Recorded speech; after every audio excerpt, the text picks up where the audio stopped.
Greetings. My name is Michael Erlewine, and we're going to talk about a Dharma term called Yidam, the Yidam.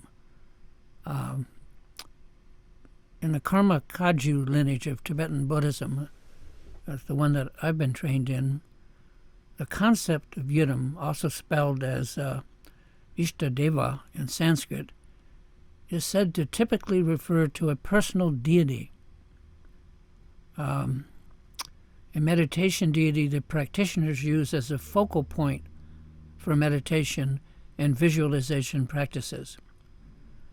However, I find that definition not clear, not so helpful, and a bit opaque. I'm going to try to clear that up if I can. The Yidam is, in my opinion, one of the least understood of all Dharma terms. And while the Yidam is considered to be a manifestation of their practitioner's own Buddha nature, think about that, yet the word own, ours, is too frequently glossed over, or it just fails to register. By our own, it just means that, our own, our most familiar own, that we have always had and will identify with at the deepest level. It's not something outside that we must go out and find and get, but rather something we have always had and been, but just were not aware of. It's something that we have always, we are that. We just don't know it. We're not aware of it. This awareness is key. The same awareness that's the heart of the Dharma in each one of us. And typically, the practice of meditating on a Yidam is seen as a way of transforming our mind and recognizing our own inherent enlightenment, which has always been there, and most of all, the path to it. Again, there's that mention of the word own, our own, and the process of recognizing our own inherent enlightenment, not something that anyone will give us or something that we will find outside anywhere, no matter how long or far we search.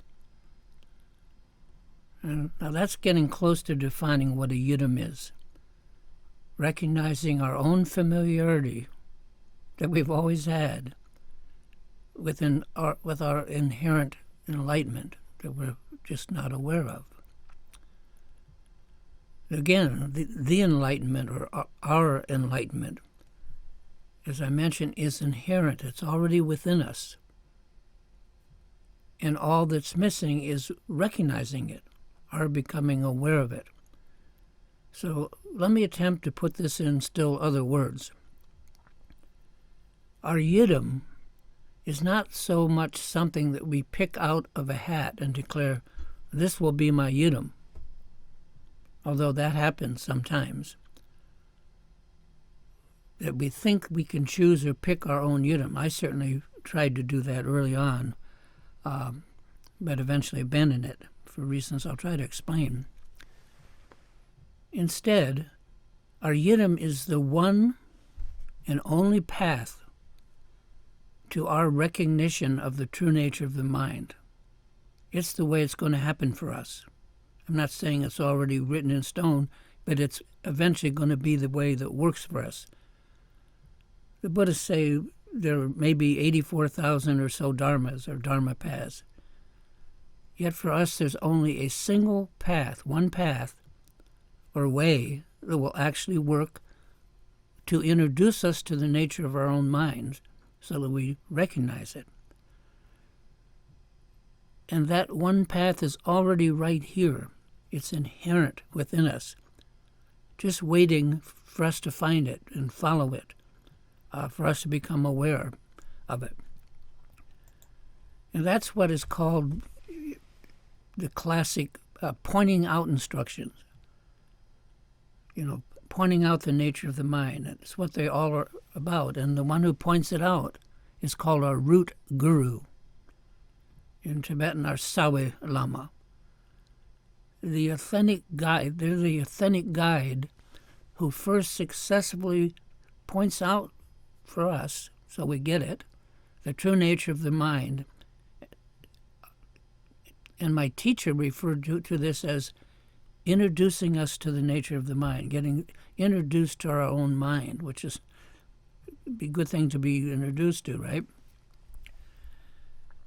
And so, as often is the case, when we finish what are called the extraordinary preliminaries, commonly called the Nundro, just, many sets of very arduous practices, like 100,000 full prostrations on the ground, or 100,000 100-syllable mantras, and so on.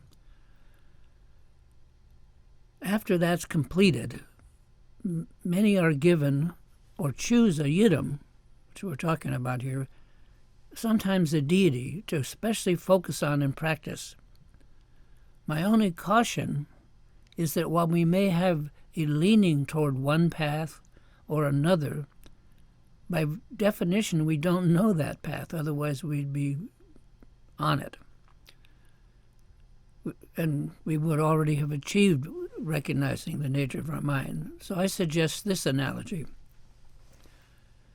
The Nunro, the various dualistic preliminaries, very arduous practice, is like a bus that all of us learning Dharma are on. All of us practitioners are riding on it.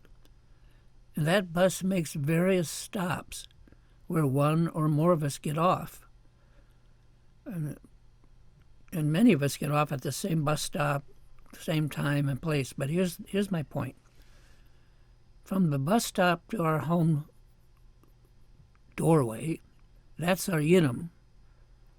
From where we get off the bus until we walk up the sidewalk to our front door, that we can call our Yidam.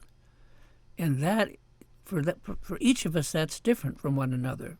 We ride the same bus, but from the bus stop to our own sidewalk, however, that's the path that only we can and we must walk.